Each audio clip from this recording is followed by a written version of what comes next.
All right, ladies and gents, this is basically just going to be like a midweek vlog video. I don't really do vlogs, I guess. So we're going to give it a shot. We're just going to do like a midweek shop update vlog video, what we're doing.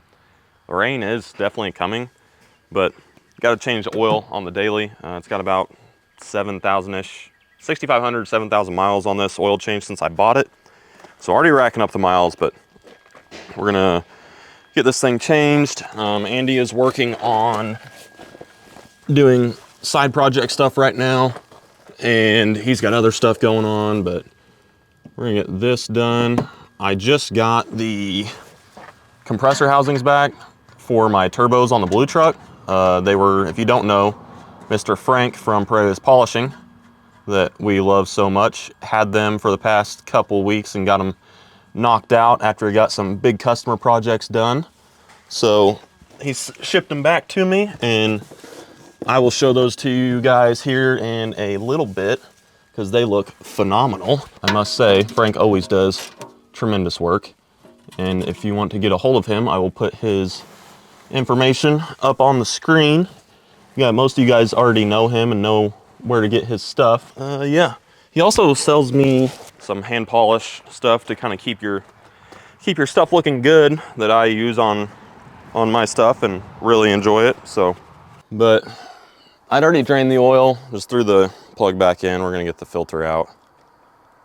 But yeah, it's finally nice outside. The grass is turning green and I'm getting ate up with whatever may be on the ground right now. We got lots of ants here for some reason. There's, under the dually, there's the biggest ant hill that I've ever seen in my life. Like, it's gotta have like a 4-foot diameter. But anyway, get the filter out of here. Regular maintenance is no fun, but that's all I've done to this truck so far. Literally all I've done is change the oil. This is the second time. I feel like I didn't get it that long ago, so it's kind of nice. Oh. Come on. Don't spill it, don't spill it. Andy, you got anything good to say? Andy's still has a driving third gen. It's only tried to kill him a few times with death wobble, but. Yeah, so slapped ball joints in that, what, 4 weeks ago? Yeah, and something like that. Cured a lot of the poor driving activity until I was doing 90 on 44 and hit a bridge deck, and it tried to kill me again. So instead of addressing those issues, I bought more turbos. So 369 is coming off of the third gen. The Ronin is staying on it for, I didn't really think about that. Ronin's gonna have to stay on it for now. Swapping to a smaller compressor wheel on the manifold, and a 485 is coming from VS. So we're gonna try to slap some compounds on this and make it a little more daily driver towing friendly, because that was the intent. I think I made a joke last night about if the VS atmosphere size turbos came on sale again, I was gonna buy one. And I don't think they ever come off sale. So yeah, third gen's getting compounds. The 369 will be tested on one of the VE units laying around here. Yeah. Or go back on it'll probably go back on the third gen too, so. So for the ones that ask, is there anything wrong with the 369? Anything you don't like about it? Not really anything I don't like about it. I think for the average guy that just daily drives and does truck stuff, it's probably a little much. On my truck with 100% in a 12 mil and a Garin 18SS converter, it comes up, it's ready to party by 2,000 if you're, trying to mess around with it. But daily driving is between 0 and 12, 15 PSI, but a little bit of throttle and kick it out of the converter and it's ready to party. So it's fun for me. But we're gonna try some different stuff and see if we can get some drivability and whatnot sorted out for this thing's intended purpose. That's about it. I know Duncan's gonna watch this, but I'm sure he's already well aware. Maybe, no? No, I haven't told him yet. Duncan knows that we'll use a 369 on something. Yeah. The only reason we haven't tested as much turbo stuff with the blue truck really is because A, the data isn't really reliable with the engine/injector combo that's in it. The data is way off of what I saw on the other engine. So there's gonna be a fresh engine going in the blue truck, and then we can do some testing. But the main thing is nothing just drops right in. The turbo kit on the blue truck is one-off. You can't just drop an S300 in it and go. Downpipe's required. A charge pipe will probably be required. Obviously it'll drop right in, but that charge pipe is not good. Not good at all. So, but yeah, the downpipe is not a whole lot of fun, which is why obviously we would like to have a setup that we can throw an HE500 on it that Duncan sent us. We can throw an S300 on it, and then we can also throw a stock appearing frame on it. Just basically cover all of our bases to test everything, because I would love to, I don't know. There's a lot of stuff that Duncan offers that I would like to test, and there's a lot of stuff that Weston has coming down the pipe that I would like to test. There's just things going on, and it's kind of hard to do that with an engine that's not super reliable data-wise, and it does not live up to its full potential as the 155-degree engine is. So I was looking through logs last night, and the 145 bowl engine is consistently about 300 to 400 degrees hotter EGT than the 155 engine. It makes like 100 horsepower less. It's just all less than ideal. Noses over earlier with less timing. Yeah, it noses over at 3,300 RPM versus the other one pulled all the way out to 4,000. So there's not a whole lot. I don't know. There's no point in testing something if whatever you're testing is not the choke point, is the way I see it. And with this engine, the turbo setup is not the choke point. Whenever I did 657 with that single 369, me and Andy kind of think probably would have done a good bit more. If It definitely would have done a good bit more. Yeah, it probably would have done over 700 as a single on a VE truck, which is insane. Because it was lazy, it was, I don't know, everything, it just couldn't run enough timing, which is the problem. You have to be able to run a lot of timing with these things to make any power, because they seem to eat it up. Okay. What else are we doing? Oh, going to see Nathan. Yep. Nathan this weekend. You guys know Nate that had the shorty that we dynoed, and it did really well, and he also has the yellow crew cab we call the banana that you guys saw not long ago. So that's the Nate we're talking about. He now has a 06, or I think it might be an 07. Either way, mega cab, big headlight obviously, that he bought with broken rings. Thought it was one ring, it turned out to be all of them. So we're gonna go slap that engine together, or assist him slap it together this weekend. Hopefully he gets some motivation back. I'd always been fighting it. Yeah, because they saw us assemble an engine within the last 6 months for him, so they're probably wondering, what is Nate doing? Nate's doing Nate things, and we don't question it. Yeah. That engine, I used to do those things, but not. That engine not was with for the what? same Puddles? value. Four-wheel drive? Yeah, that was a pretty much stock VP long block with a VE case on it for Jade's old blue and silver. Is it silver? Blue and silver? Yep. Yeah, blue and silver single cab. That has since been sold and probably sold again. Yeah. So Nate's trying to get an engine together for his mega cab, which is supposed to serve tow pig purposes, but it's gonna be rowdier than a tow pig. Yeah, he's going down the same path that I am in currently. Yeah, so. him and Andy are fairly alike in that sense. Yeah, I don't know. It should be. Every time he tells that I've heard what he wants to do, it gets rowdier and rowdier. So I think he's wanting to be able to tow the crew cab with it, and then I don't know what he has plans of down the road for anything else, but. He was talking to me today about buying his old 89 back, that white one that was real clean. Oh yeah, I don't know if you guys are subscribers for a while now. You remember the Mocan No, he race 2 years ago. The shorty to dyno day. Nate rolled up to my house, first time I've ever met him, with an 89 regular cab long bed 4-wheel drive that was in pristine condition with a shorty on the trailer. Had the whole Banks Immediately thought he was the intercooler coolest person kit I've on ever it. met. Yeah. That was awesome. Yeah, factory Banks stuff. Like, that thing was stupid clean. He traded like a 6-liter for it. And I think the guy gave him cash, which is, that truck nowadays, we see trucks that aren't half that truck for $15,000 easy. And that truck is actually posted right now for $26,000. 26? Yeah. Oh my Lord. So Nate might have missed out on a bag there, but it's all right. I think he got out of it for about half that. Yeah. Honestly, I wouldn't be surprised if he'd got a like car or something. Again, But yeah. he's been down the car path recently and it's back to the truck stuff, so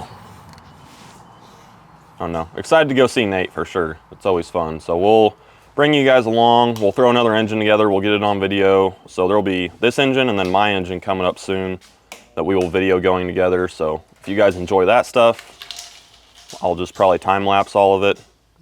The Blue Trucks engine will, I keep saying that it'll be the last 12 valve engine it'll ever see. This time it proved wrong because I'm throwing another one in it, but by far going to be the nicest 12 valve engine that's ever been in that truck, considering it's not going to be stock bottom end. So if anything's ever going to do over 8 on fuel and probably 1500 on nitrous, it's going to be this one. So we will see what happens. Power driven the block again.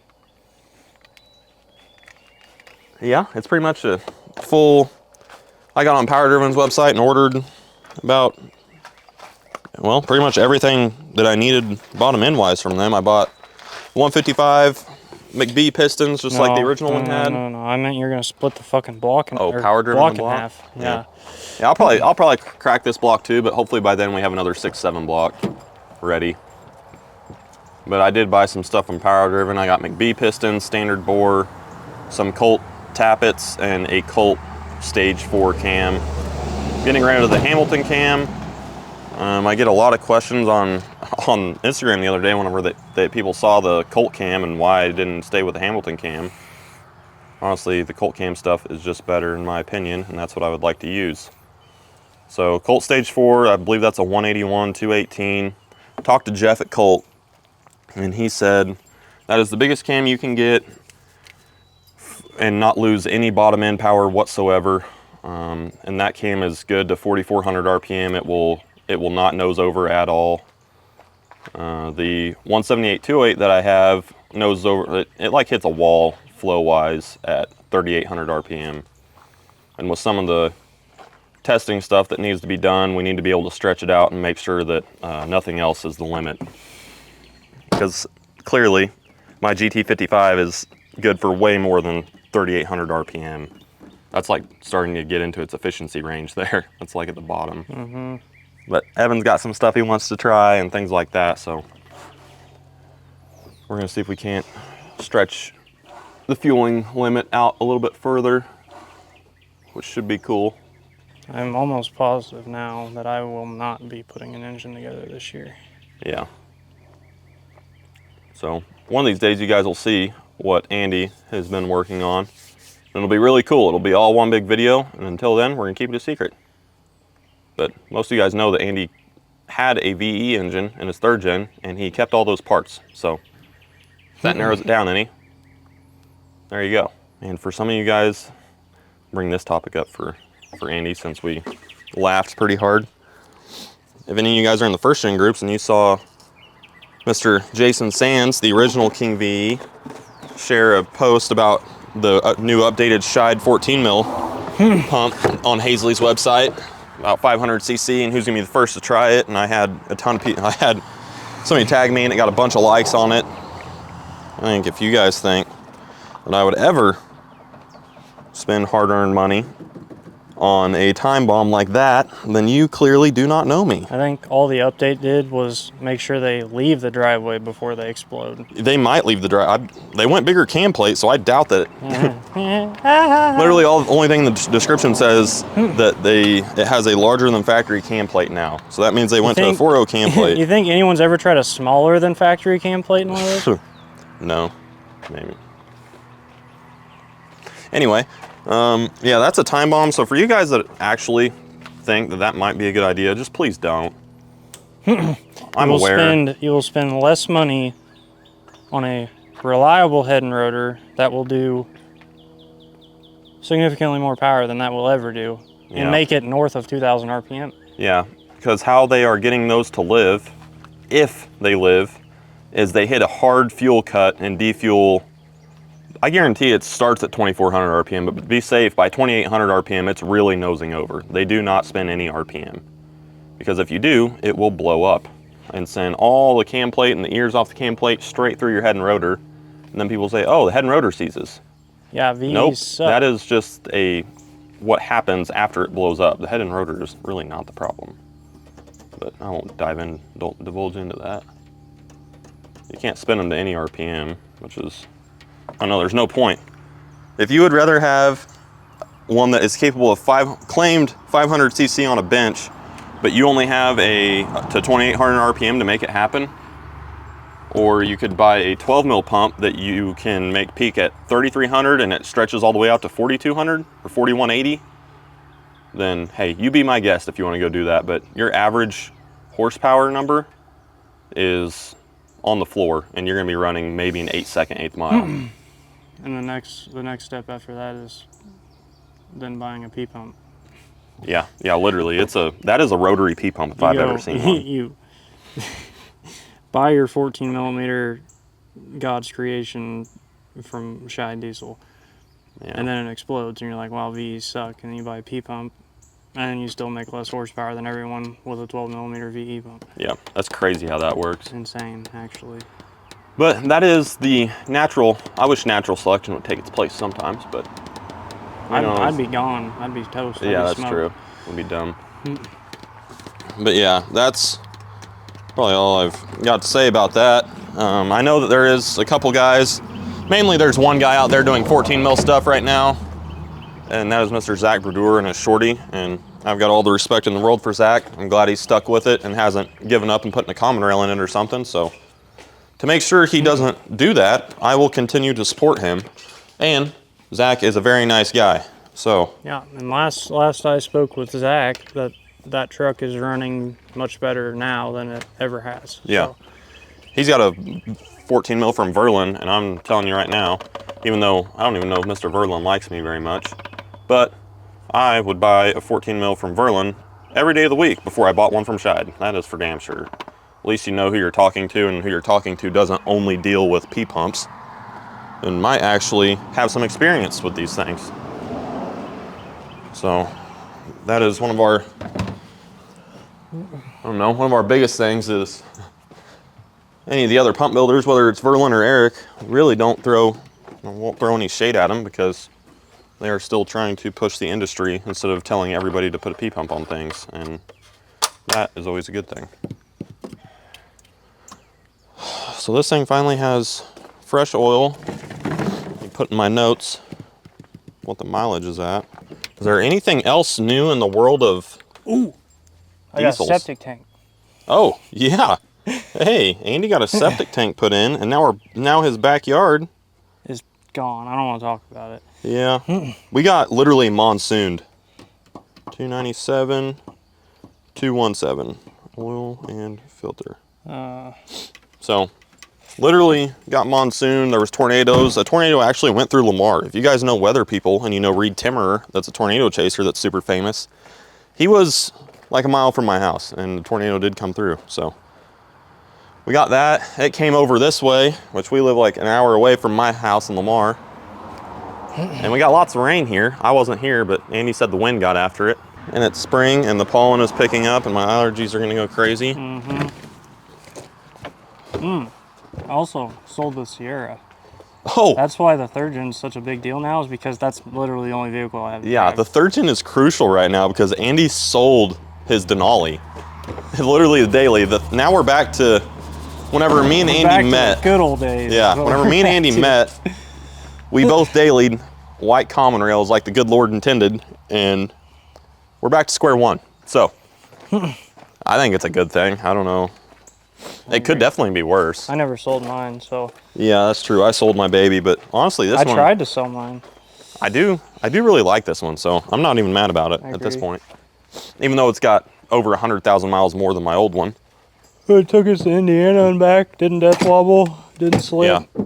Honestly, this one was taken way better care of. Yeah. So yeah, I'm not upset at all. What else are we got? First gen one. Oh, Ryan. Oh yeah. Ryan Walker. Turbos. Yeah. If you guys got, Russell's got his engine back. Yeah, Russell's got his 6.7 engine back together. Ryan Walker. If you guys saw him, I dynoed his truck. It was about a year ago. Yeah. Up at Firepunk, it was light blue, charcoal gray down the middle, club cab. He's got that. You guys saw it, and it was on 35s. That thing is really low. On 18 by 10 welds, and it's ready to go fast. And actually, he made a street hit with his draggy the other night, and it went a 786. Club cab, 6,100 pounds, or 6,030, something like that. The 73 millimeter GT42 from PSR. Yeah, so if that's foreign to you guys, what are the full specs on that deal? And mention it's large frame. This is like what people would call S400 This frame. is like the S400 frame of Garrett stuff. Yeah. Maybe GT42 is probably the 300. Regardless, it's large frame for that truck especially. It is a 73 by, I have no idea, compressor. Yeah, and then a 82 by 75 9-blade turbine and a 101 T4 divided housing. Yeah, so really turbine wheel wise, it's not that much bigger than an S300 turbine. No. My S300 turbine is a 70, it's an 80 by 74. Everybody knows how I feel about the Garrett turbine wheels. Yes, so much good. Which is why my S300 Borg has a Garrett design turbine wheel in it. That is a Borg size. The only reason that piece of shit's going on mine. Yeah. That's what, yeah, I guess that's the, what is it, 62. Yeah, the GT42 I still have is a 62 with that same turbine, and I bought a 1.0 housing for it. So that'll be on the 3rd gen. And then Russell has his 6.7 12 valve back together with rods. That's terrifying. Russell with rods. He's unstoppable. He is. He's got to get, he's got to get some stuff figured out. Something's going on. Yeah. He needs less turbo from what we kind of decided. Because he has a G45. Yeah, it's the frame size up from the G42 that Ryan has. It is a 67 89. Is it 67 or is it 70? Yeah, 67 89 with the 1.0 housing. So these are big. These are like the main 2 big single VE trucks that I know of that are actually doing something. Yeah. So both of those, they're doing good. Russell, he went to a race down in Texas where he's from. It was going pretty consistent, 8.0s on fuel, like 801, 804s. He was struggling to get in the 7s because that's, again, I don't think he's been in the 7s on fuel yet. He has a nitrous. Yeah, 60 foot is not good. It's just, it doesn't, I don't know. If a little bit less, if he had the same turbine wheel as Ryan, I think it would probably do something crazy. But yeah, that's a 6.7. He just got infinite performance injectors from Weston. So ideally that thing should be doing something cool before long, hopefully. And that is also a new addition to the VE foolery, is the injectors from Weston spraying into a 6.7 bowl from a 12 valve head. Yeah, so Weston has an injector designed to do that because that's probably not super foreign in the pulling world. I assume that's a thing, but I don't know. That should, so realistically, both of those boys should close in on 700 before long, hopefully. But based off of Ryan's draggy he had a okay 60 foot. I think it went 180 to the 60. His fuel pressure dropped to 0 because he had an 1/8 of a tank in it and didn't really realize it. And he short shifted first. So altogether, 1.2 and 2.3. Yeah, so he could probably go 750s pretty quick. So right now it's calculating to like low 6s, so like 615 to 630, somewhere in there, I would guess, which is great. So single turbo V, that is getting still down. a 145 engine. Yeah. Same configuration as I've got right now, 145 piston bowl with a 155 injector spraying into it. To what I have found, which maybe this won't apply to his, but what I have found, mine hits a wall at 3,300, and with the old engine, it made peak power at 3,300. So I can't run the same amount of timing. It doesn't make as much power. It makes like 100 less. So if he's running into that and he puts another engine together, it might really do something crazy. But hopefully he gets something figured out there. And I'm just excited to see him race. I mean, it'll be good seeing him out. If they can get all the boys to the track and throw down in 770, we'll try to defend against all the common rails with enough driver mod. Recently received 4-wheel drive videos from Mr. Derek Parrott. Yeah, Derek. So Derek's got 4-wheel drive now. Yep. So that's good. I believe he told me last week that he's ordered a draggy. One of the hits that he made for the first hit looked really good, and I think he only left like 10 or 12 psi. So, and he's got heavier wheels on it because he's got 20x12 weld Cheyennes, which look gangster, but obviously heavier wheels than kind of what we're used to running. So that's a little tall too, isn't it? yeah, it's a little bit taller than mine, shorter than Evans. All the lift off of it? Yeah, I think it's a little bit shorter than Evans, but it just promotes the little torque steer with the drag link and all that jazz. Little torque steer action, so he's gonna have to get used to that and then figure his shifts out. I mean, obviously he can watch some video back and figure that out, but if he gets a draggy, we can calculate some horsepower. That thing, we always have said that it should be making more power. I believe he has finally kind of got everything straightened out that was wrong with it, and we do know 100% why it wasn't making power. So hopefully sunny skies ahead for Derek, and because we don't need him giving up anytime soon. He's been doing it too long, so hopefully see that thing make 700 before long. And that's the first do some racing. 24 valve to actually. That is a VP long block, right? Going, yeah. Yep.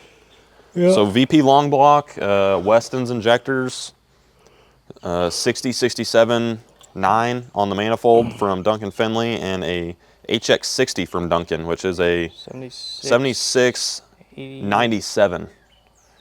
The big side's a 97, so it's a 9786 turbine wheel, which is very comparable to S400. It has the 32 cm housing on 32 cm housing. Very, very cool whole set setup. It's probably one of my favorite deals, honestly. I hope you can get some data on it. So hopefully we'll be going to Banghart, and he will be there with that, because I believe here in the short future we'll probably be headed up there. It'd be nice to be headed up there with the blue truck, but Mr. Brett Markham up in Nebraska just got done with a VE truck that he's going to want us to dial in on the dyno. Been working on it for like a year. It's got Evans 12 mil. To hit his pump. Weston's 5x16s, a 62, 67, 9 from I don't know who. And yeah, I mean, it should make over 500 horsepower. I feel like that's a 48 swapped. Brad deal. Yeah, probably Brad. It's definitely 48 swapped, which is odd. It is? Yeah, it's got a 48. Oh, son of a bitch. I know. So, and 48 and an anteater, because I think it's an older guy that wants to just drive it. So that'll be cool. Do some anteater tuning while we're up there. I already sent him a base file.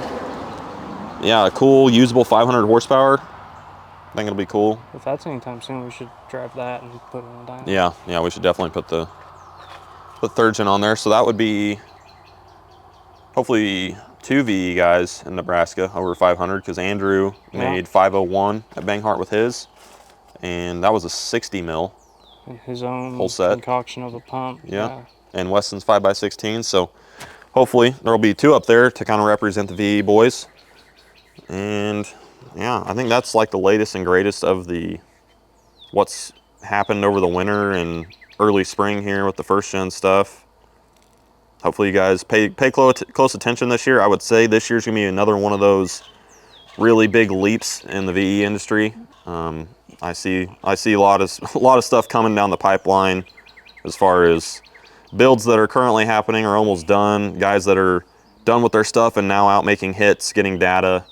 It's really good to see. So I don't know, this might be the year that a VE does 800 on fuel, whether it's me or somebody else. I think that'll be awesome. I'm really hoping that, it's a guy we haven't heard from in a while, Mr. Cutter Up Rob. I hope he gets his all knocked out and starts getting some data. And I'm happy for him that he's getting close. And I know that, out of everybody, he's probably the one that's coming after me the most, which props to him. I'm excited about it. Glad to see somebody up in Canada doing it. So without competition, you stay the same. Yeah, no competition. Yeah. VE fuel only record was a shame. Not a shame. It was for the time it was impressive, but that's why it stayed the same for so long. Yeah. Nobody fought it. Yeah, without competition, there is no progress gained. So obviously, not only myself and Andy welcome any competition, but Evan definitely welcomes competition. That's why him and Eric get along so well. They realize that competition drives the industry and it also drives sales. So that is great. I'm an easy target because I ain't got shit. Yeah, yeah. But no, it's good. Glad to see everybody doing well. Most of you first gen guys are also in the first gen group. I believe most of you have seen that Eric was down and out for a while. Now he's back to commenting and seemed like he's doing better. So hopefully he will be back out this season and maybe take his Ram Charger out to some dyno events and get that thing back on the road. So yeah, after he gets caught up and everything. So I don't know. I think that is pretty much it for now. I know there's a lot of other stuff happening of guys that I didn't mention that are tight-knit with us, but they're in the process of wrenching. So until they're done, I won't be saying anything. Jackson got married. Yeah, Jack. We haven't heard from Jackson in I don't know how long. It's been a drought. Usually he would text us before we even got off work asking if we were home yet, but Now he's married. now he's basically married. Settling down. Which is all right. I love Jackson. We love to give him a hard time, but he hasn't sold his truck yet. I know you guys can't believe it. Talked him off the ledge about 4 times. Yeah, But yeah. But it's all right. You'll have that. Yep, you'll definitely have that. So now I'm going to, pending this rain, I need to get my block off the engine stand because where we work has a full-blown machine shop. So one of the boys there is going to deck it for me and then hone it. Well, we're gonna open the cylinders up a little bit for piston to wall clearance. Then we'll be good to go. So, oh boy, Bruce is gonna freak out. But yeah, so that's why it's going to work, and then after that, it'll be going together. But obviously I need the crank out of the blue truck. So the blue truck's engine will have to come out. And also gonna have to do something about this intercooler situation, but let's get this engine off the stand. Guys, I almost forgot. Let me see if it's connected. Yep, it's connected. Frank sent us housings. I gotta show you guys. These things look awesome. I'm gonna do this one at a time because this GT55 housing is not super light. Like I said, if you guys need something polished, I mean, what are we doing here? You need to hit up my boy Frank, Pereas Polishing. GT55 looks killer. Honestly, the more Chinese the casting, the better they turn out because there's less casting flaws, believe it or not. You'd think that'd be backwards, but take a look at this Borg housing, my S300. Actually, you probably won't be able to see it in this because Frank just does a killer job. But the actual casting of the housing of the Chinese ones are which this is probably Chinese still, but it is not like what I'm talking about. Like the VS turbos and Pulsar, the castings they clean up way better. But look how good this thing looks. So these things will be sitting in the blue truck's engine bay, and right now they look better than everything else in there. So whenever the engine comes out, I'm going to clean the crap out of it, probably repaint it, and just clean it all back up, make it look really good, because obviously with cracked block, there's been oil leaks everywhere. I've blown coolant literally all over the thing, so it's getting a new radiator as well because that one's cracked. We're gonna fix a lot of things that should have been fixed last season, but did not. So pretty much, blue truck's getting an engine, and then we're gonna put some front bars on it to fix, or basically like a front traction bar is kind of what they would technically be. We're gonna put those on to fix all the driving I have to do with launching it. So it won't be axle wrapping and doing nonsense anymore. We going to the streets. And then we're going straight to the streets. And those are the changes we're gonna make before we start making big suspension changes. So after that, we're gonna go Caltrax, probably gonna put an anti-roll bar on it. Maybe put a fuel cell in it, depending on how that all mounts up. Maybe it needs an X in the frame. So we're gonna do a bunch of stuff like that, but we need to get data before all that happens so I know exactly what it does. Because in all reality, fixing the front axle wrap situation going on and simply just throwing on Caltrax would make it 60 foot, probably a whole lot better, but we're gonna get different shocks, anti-roll bar, all that good stuff. So it really hooks up on the street. For what I would like to do is more like daily driver type street racing stuff, because it's a lot more, well, or I say street racing, like back end, no prep type stuff. Not obviously in small tire, because I don't run low 5-second 1/8 miles. I just want to do kind of mess with the I don't know, the Mustangs and Camaros and stuff like that make a decent amount of power, and kind of show them, because nobody around here has any idea that diesels can make power. So yeah, that's what's going to happen with the blue truck. I'll put these housings back, and what I'm actually going to do is wrap these up and take them inside before they get hurt, and then we are going to, you got a wire? Oh boy. And then we will get to taking the engine off the stand, because I need to take those in before it rains and before they get messed up, because they look so good. And I need to pick up my oil pan. So yeah, we're gonna do that.